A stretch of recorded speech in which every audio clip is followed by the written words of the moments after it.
Oke, pertama masuk kita ke pilihan ganda, yaitu memilih jawaban yang paling benar. Nomor 1, arti warna hijau pada peta adalah apakah laut, dataran rendah, dataran tinggi, atau rawa? Jawabannya adalah B, dataran rendah.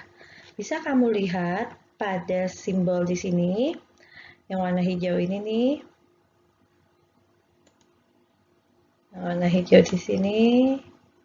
Nah, itu warna hijau muda ini adalah ketinggian antara 0 sampai 100 meter, yang berarti adalah dataran rendah. Jika laut, warnanya pasti biru adik-adik, ini nih. Kedalaman laut seperti ini, semakin tua warnanya berarti semakin dalam lautnya. Bisa kamu perhatikan mulai dari sini. Mulai dari sini adik-adik. Nah, ini laut. Lalu jika dataran tinggi warnanya, kalau rendah hijau, semakin ke atas, ini semakin ke sini, itu berarti semakin tinggi warna coklat. Dan jika rawa-rawa bentuknya seperti ini nih adik-adik nih, rawa-rawa. Titik-titik seperti itu, wilayah rawa.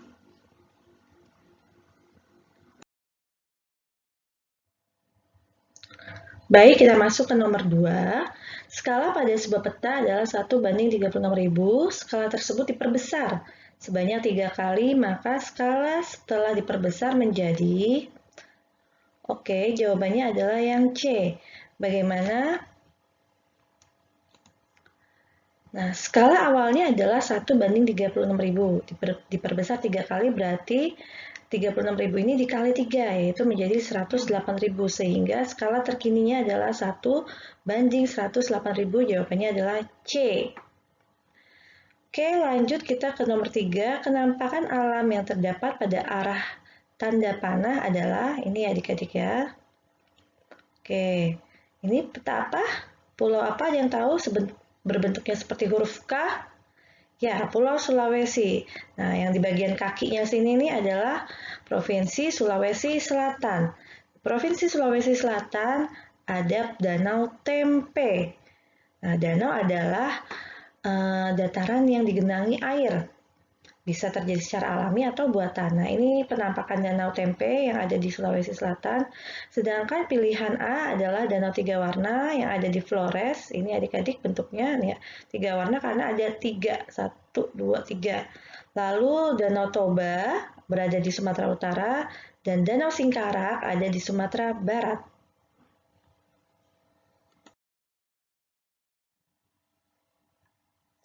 Baik, kita lanjut ke nomor 4. Program yang dilakukan pemerintah pada gambar tersebut bertujuan untuk, oke, di sini adik-adik bisa lihat tulisan perpustakaan keliling. Perpustakaan berarti identik dengan buku. Nah, berarti apa sih tujuan pemerintah melakukan program ini? Yaitu untuk meningkatkan minat baca masyarakat. Jawabannya adalah yang C. Baik, kita lanjut ke nomor 5. Asmat, Biak, Dani adalah suku bangsa yang terdapat di provinsi apakah Maluku, Papua Barat, Nusa Tenggara Barat, atau Manado? Jawabannya adalah yang B. Suku Asmat, Biak, dan Dani tinggal di provinsi Papua Barat. Ini cukup terkenal ya adik-adik dan sering cukup ditanyakan di dalam soal. Jadi Papua atau daerah Irian sana dulu disebutnya sukunya yang terkenal adalah suku Asmat, Biak, dan Dani. Seperti itu. Baik, kita lanjutkan ke nomor 6. Aira sangat suka menari. Ia ingin menjadi penari yang hebat. Ia juga ingin bisa menarikan banyak tari tradisional Indonesia agar tetap lestari, agar tetap tidak hilang gitu budayanya. Hal yang dapat dilakukan Aira adalah apa? A. Mengikuti kegiatan menari tradisional di rumah tetangganya. B. Membaca buku mengenai menari. C. Menyaksikan pertunjukan tari di televisi. Atau D. Memuji penampilan tari temannya. Yang mana yang jawabanmu? Jawaban yang paling tepat adalah A, yaitu mengikuti kegiatan menari tradisional di rumah tetangganya. Kenapa yang A? Pertama, Aira memiliki hobi menari. Dan dia sebetulnya juga memiliki kemampuan menari tarian tradisional dengan baik. Sehingga, dan dia juga ingin membuat tari tradisional itu tetap lestari. Berarti tidak hanya membaca buku tentang tarian atau menonton, menyaksikan, atau hanya memuji penampilan tari temannya. Berarti jika kita ingin membantu melestarikan budaya, berarti kita juga harus terjun. Berarti juga kita harus berlatih adik-adik, sehingga jawaban yang paling tepat adalah A. Oke, baik, lanjut ke nomor 7. Pada tabel ini, pada tabel berikut ABCD, ada provinsi, kolomnya ada provinsi, lagu daerah, serta alat musik daerah, dan mereka harus cocok satu sama lain. Nah, manakah yang kolom yang benar? Kita lihat apakah A, Provinsi Jawa Barat lagunya Tokeca dengan alat musik daerahnya angklung, atau B, Aceh dengan lagu daerahnya Butet dengan alat musiknya Rapai, apakah C, Kalimantan Barat dengan ampar-ampar pisang dengan alat musiknya sasando, atau D, Maluku, lagu daerahnya angin mamiri dan alat musiknya kolintang. Jawaban yang benar adalah yang A, adik-adik, yaitu Jawa Barat, Tokecang, dan angklung. Ini sudah benar, sudah sepadan, sudah satu paket nih ya. Ini berasal dari Jawa Barat semua. Jika pilihan B, lagu dari daerah Aceh bukan Butet, tetapi Bungang Jumpa. Butet itu berasal dari Sumatera Utara, bukan dari Aceh. Nah, kalau yang C, Kalbar atau Kalimantan Barat itu lagu daerahnya bukan ampar-ampar pisang. Ampar-ampar pisang itu dari Kalimantan Selatan. Tapi yang terkenalnya adalah Cik-Cik Priuk. Sedangkan alat musiknya sasando juga bukan dari Kalimantan Barat. Tapi sasando itu bentuknya seperti gitar tapi lebih bulat, tapi cara mainnya juga dipetik seperti gitar. Nah, tapi dari NTT. Adik-adik nanti cari tahu ya, searching bentuk alat musik sasando. Oh ya, untuk yang rapai ini nih, yang rapai itu benar dari Aceh. Bentuknya seperti rebana, dipukul cara mainnya. Sedangkan yang D dari lagu daerah Maluku bukan angin mamiri, tapi rasa sayangi, karena angin mamiri itu dari Sulawesi Selatan. Kolintang juga berasalnya dari Sulawesi Utara, bukan dari Maluku. Oke, baik, nomor 8, ada beberapa pernyataan, ada 4 pernyataan yang manakah sumber daya alam pertambangan? Jawabannya adalah nomor 2 dan nomor 4, yaitu nomor 2 dapat dimanfaatkan sebagai bahan bangunan. Apa contohnya barang tambang yang bisa dijadikan bahan bangunan? Ya, batu-batuan ya. Nah, sedangkan yang nomor 4 dapat dimanfaatkan untuk membuat peralatan rumah tangga. Ya, contohnya seperti aluminium, itu kan bisa untuk panci, seperti itu ya adik-adik. Sedangkan nomor satunya yang dapat dipintal menjadi benang itu berarti kan terbuat dari hewan seperti misalnya ulat sutra atau dari kapas. Nah, itu berarti dari perkebunan. Sedangkan nomor 3 dapat dimanfaatkan sebagai bahan membuat obat-obatan juga sumber daya alam perkebunan, hasil perkebunan. Contohnya kayak obat kina untuk sakit malaria. Seperti itu. Lanjut ke nomor 9. Sebagian besar masyarakat pesisir pantai bermata pencarian sebagai, ini kata kuncinya pesisir pantai. Pasti kamu sudah pada tahu ya adik-adik. Jawabannya adalah B, nelayan. Kalau petani biasanya di dataran rendah. Buruh juga di perkotaan atau di pedesaan juga ada sih. Lalu kalau peternakan biasanya ada di dataran tinggi. Oke, kita masuk ke nomor 10, jenis pekerjaan yang terdapat di daerah sesuai ciri-ciri pada pernyataannya. Pernyataannya ada daratannya selalu digenangi air, biasanya ditumbuhi tanaman bakau, terletak di dekat sungai atau pantai, tanahnya berlumpur. Oke, dari jawaban adik-adik banyak pilihan terbanyaknya ada di petani garam sama nelayan nih. Yang mana ya yang benar ya? Oke adik-adik, petani garam itu kan asin ya garam. Nah, clue-nya itu adalah air laut. Air laut berarti pantai. Nah, di sini pernyataan nomor 3 udah benar nih, pantai karena dekat laut. Tetapi sungai, kata-kata sungai, garam tidak dihasilkan dari sungai. Oke, berarti bukan B jawabannya. Jawabannya adalah nelayan, seperti itu ya. Sedangkan soalnya kalau petani garam malah cenderung menghancurkan nih tanaman bakau atau mangrove. Jadi tidak cocok pekerjaan petani garam yang daerahnya banyak ditanami tumbuhan bakau. Oke, lanjut ke nomor 11 adik-adik. Nomor 11, Bu Tata sehari-harinya bekerja sebagai pembuat roti. Oke, clue-nya ada di pembuat roti. Clue-nya ada di sini pembuat roti. Kegiatannya berarti kegiatannya adik-adik bukan pelakunya. Kegiatan ekonomi yang dilakukan Bu Tata adalah membuat, menghasilkan. Berarti jawabannya adalah D. Nah, kalau yang tadi, oke, kata tercek besok. Yang tadi adalah jawabannya D, produksi. Buat roti artinya memproduksi roti, kegiatannya disebut produksi. Kalau ditanya pelakunya, Bu Tatanya itu sebagai apa ya? Disebutnya apa? Produsen. Oke, kalau Bu Tatanya disebutnya produsen.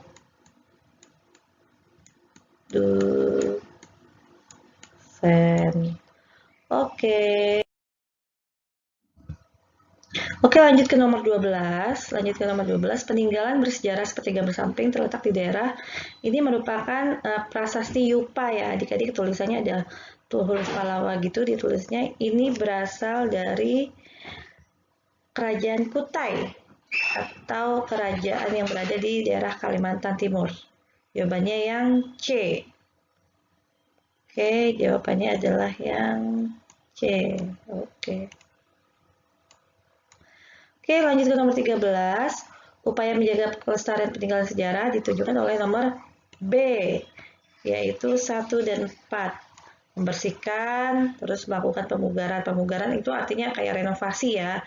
Diperbaiki misalnya ada yang batunya misalnya ada yang copot, atau kotor, ada yang hilang. Nah, itu dilakukan pemugaran, tapi tidak merubah bentuk aslinya.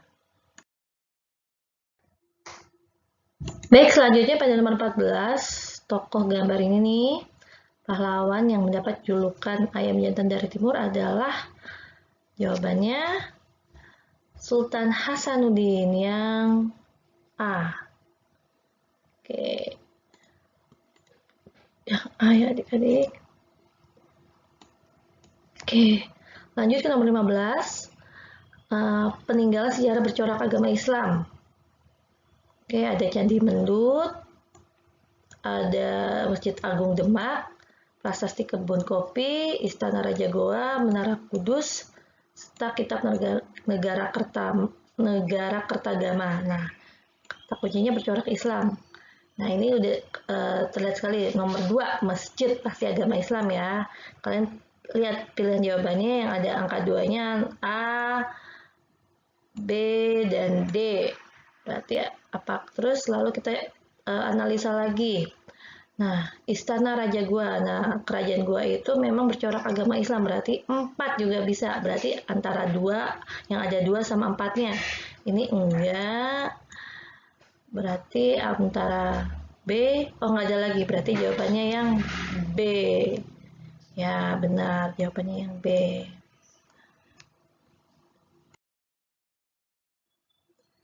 Baik, untuk nomor 16. Nah, tokoh siapakah ini? Ini adalah Pangeran Antasari, adik-adik. Pangeran Antasari. Nah, beliau berasal dari daerah Kalimantan Selatan. Atau jawabannya berarti Banjarmasin. Yang B. Yang C jawabannya Banjarmasin.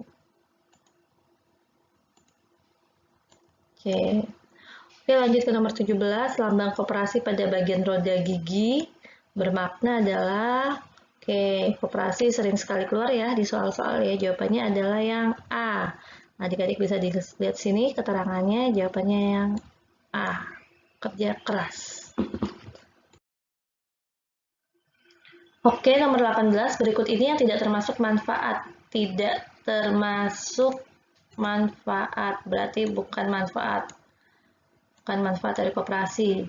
Apakah A mendapat SHU, B mendapat saham, C. Meningkatkan kesejahteraan anggota. D. Menghindarkan anggota dari lintah darat. Lintah darat apa sih? Lintah darat itu rentenir. Rentenir itu mereka itu meminjamkan uang kepada masyarakat tetapi dengan bunganya sangat tinggi. Contohnya misalnya gini adik-adik, misalnya kamu pinjam sama rentenir sama lintah darat itu minjemnya 10.000. Nah, bunganya tuh sangat tinggi, bisa 3 kali lipat, 5 kali lipatnya. Jadi pinjamnya cuma 10.000 tapi harus mengembalikannya jadi 50.000. Seperti itu kan sangat merugikan ya. Jadi jawabannya adalah B. Nah, koperasi tidak mendapatkan saham tetapi SHU, sisa hasil usaha. Jadi SHU itu adalah hasil dari koperasi dibagi rata dengan seluruh anggota. Kalau yang saham ini adalah PT secara terbatas. Seperti itu ya adik-adik. Oke, lanjut ke nomor 19, jenis usaha yang didirikan atas asas kekeluargaan. Oke, ini sudah sangat jelas, jawabannya adalah A, koperasi. Koperasi adalah berdasarkan asas kekeluargaan dan gotong royong. Baik, kita lanjutkan di nomor 20, jenis kegiatan yang dilakukan pada gambar di samping ini atau di bawah ini. Lagi ngapain ini? Ya, lagi memilih baju ya, mau membeli berarti kan. Nah, kegiatannya yang ditanya kegiatannya adik-adik. Apakah konsumen, konsumsi, produksi, atau distribusi? Ya, jawabannya karena ditanyanya konsumsi, berarti jawabannya adalah, yang ditanya kegiatannya jawabannya adalah konsumsi. Gitu, konsumsi diasumsikan adalah melakukan kegiatan menggunakan atau menghabiskan nilai guna suatu barang. Oke, nomor 21, ciri-ciri modernisasi di bidang pendidikan.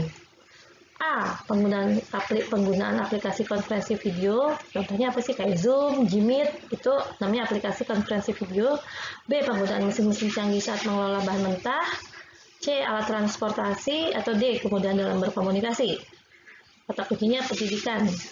Jawabannya adalah A. Seperti yang kita sudah alami adik-adik ya. Sering kita pakai Zoom, Jmeet, atau lainnya, apalagi di masa pandemi seperti ini. Oke, kita lanjut ke nomor 22. Peran Sayuti Melik dalam mempersiapkan kemerdekaan Indonesia adalah sebagai apakah mengibarkan, merumuskan, mengetik, atau menandatangani teks proklamasi?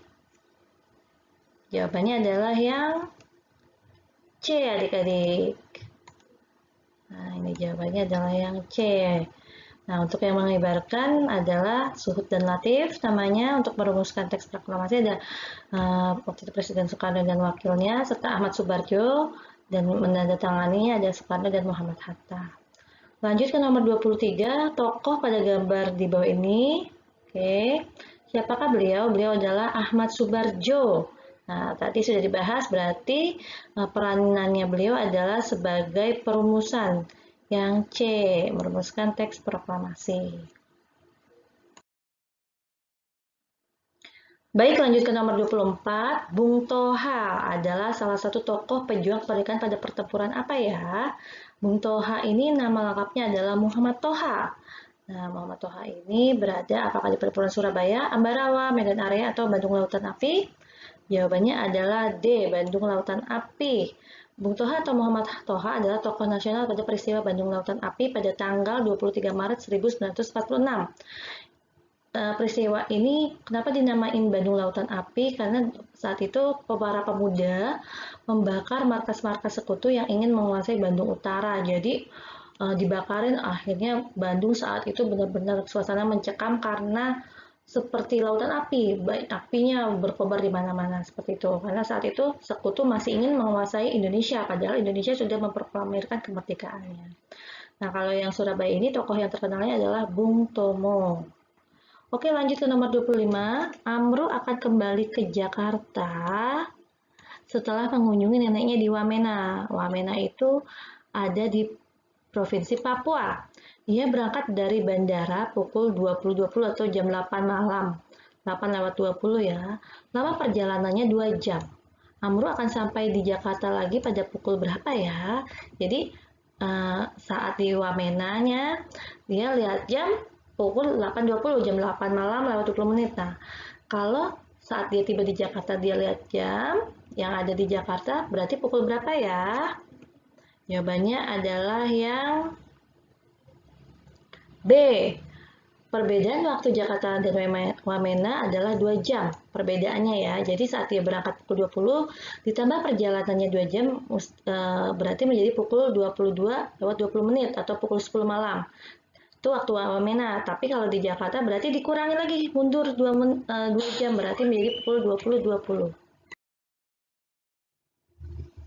Oke, baik adik-adik, provinsi di nomor 26, provinsi yang paling baru di Indonesia adalah provinsi ya, C. Kalimantan Utara yang diresmikan pada tahun 2012. Ini bungsu ya, provinsi yang paling bungsu. Adik-adik bisa lihat di sini 34 provinsi dan tahun peresmiannya. Oke.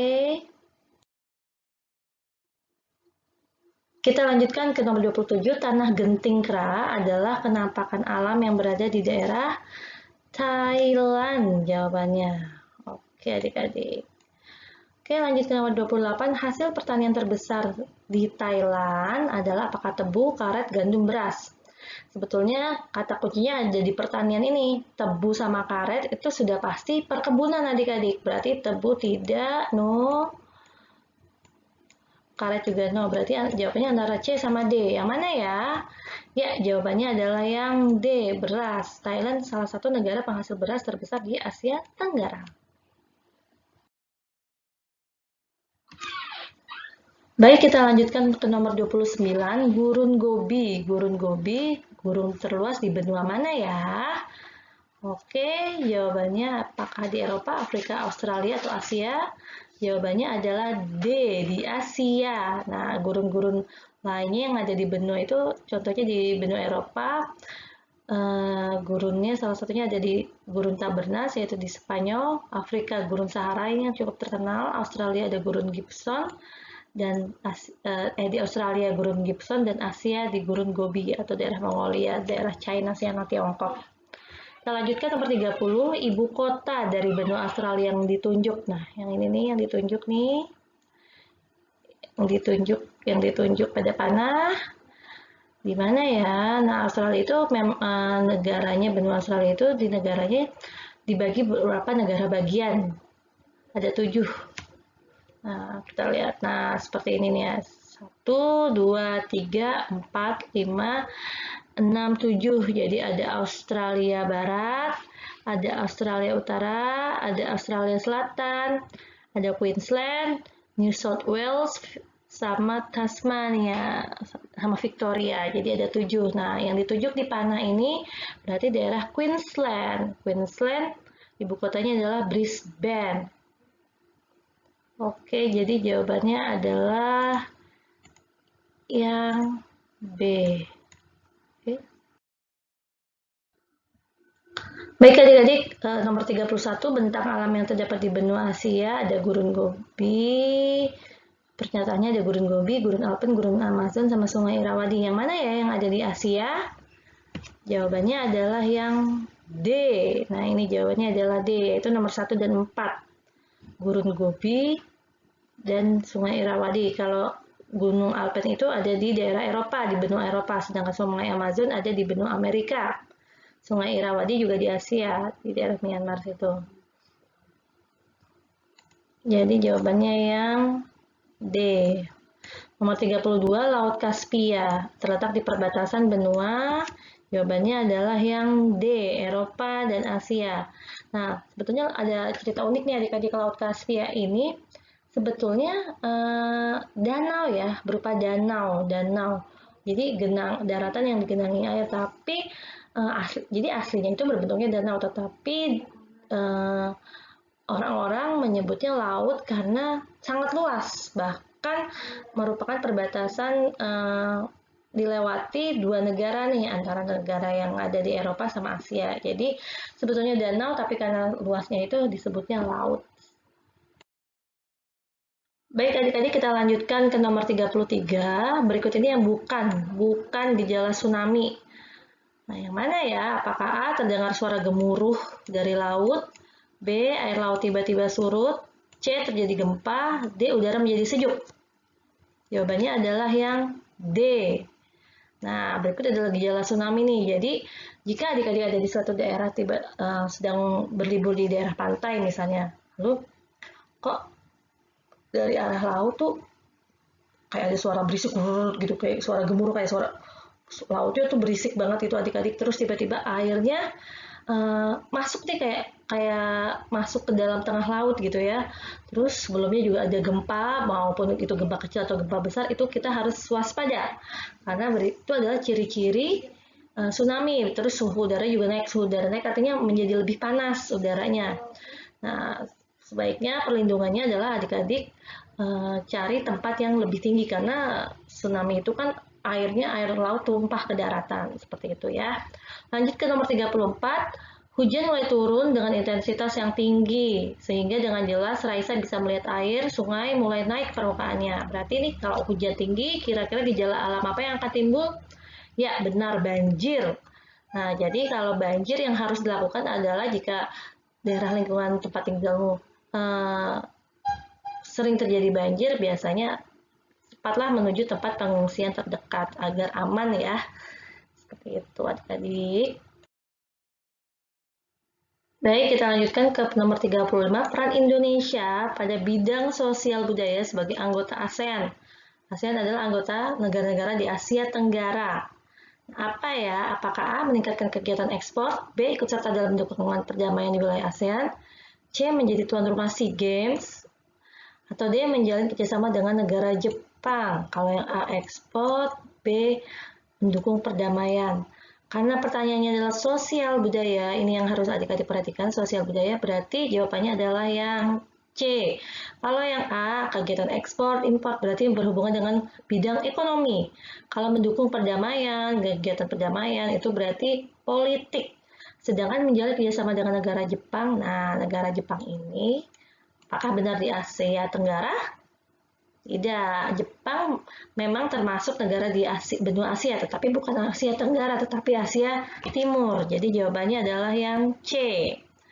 Lanjut ke nomor 36, dampak negatif, berarti dampak buruk dari globalisasi. Yang nomor berapa ya? Nomor 1, 2, 3, atau 4? Nomor 1, transportasi semakin baik, berarti bagus ya. Nomor 2, minat berbelanja masyarakat semakin tinggi. Belanja bagus atau baik sih, bagus atau buruk adik-adik? Kalau belanjanya sesuai keinginan, bukan sesuai kebutuhan, itu kurang baik karena kita tidak boleh berlebihan, belanja sesuai kebutuhan saja gitu. Nah, ini kalau semakin tinggi kan berarti sering banget belanja, berarti cenderung boros atau konsumtif, berarti buruk. Nah, yang nomor 3, komunikasi jadi lebih mudah, baik atau buruk? Tentu saja baik.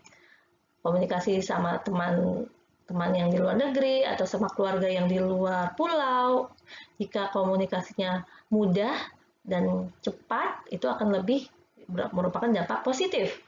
Nomor 4, masyarakat menjadi bersikap lebih individual. Lebih individual itu artinya cenderung sendiri atau tidak mau bermasyarakat, tidak mau kurangnya rasa kekeluargaan atau rasa gotong royong, berarti itu merupakan dampak yang tidak baik, berarti dampak negatif. Berarti jawabannya nomor 2 sama nomor 4, yang mana? Oke, yang D jawabannya. Baik adik-adik, kita lanjutkan nomor 37, membeli barang dari luar negeri disebut apa ya? Beli dari luar negeri ke dalam, berarti in, masuk, berarti import jawabannya adik-adik. Jawabannya B. Kalau menjual berarti kirim, keluar berarti exit, ekspor. Itu kata kuncinya ya, ingat ya adik-adik ya. Kalau defisit itu berarti kekurangan uang atau surplus itu kelebihan. Nah, nomor 38, tujuan berdirinya organisasi ASEAN apa ya? A. Meningkatkan perdamaian negara ASEAN. B. Saling memberi informasi rahasia. Boleh nggak ya? Antar negara memberikan informasi rahasia. Atau C. Meningkatkan sarana prasarana antar anggota ASEAN. D. Meningkatkan pertumbuhan penduduk negara ASEAN. Tujuannya yang mana? Yang A. Meningkatkan perdamaian pastinya. Jadi jawabannya yang A. Oke, 39, hambatan. Hambatan berarti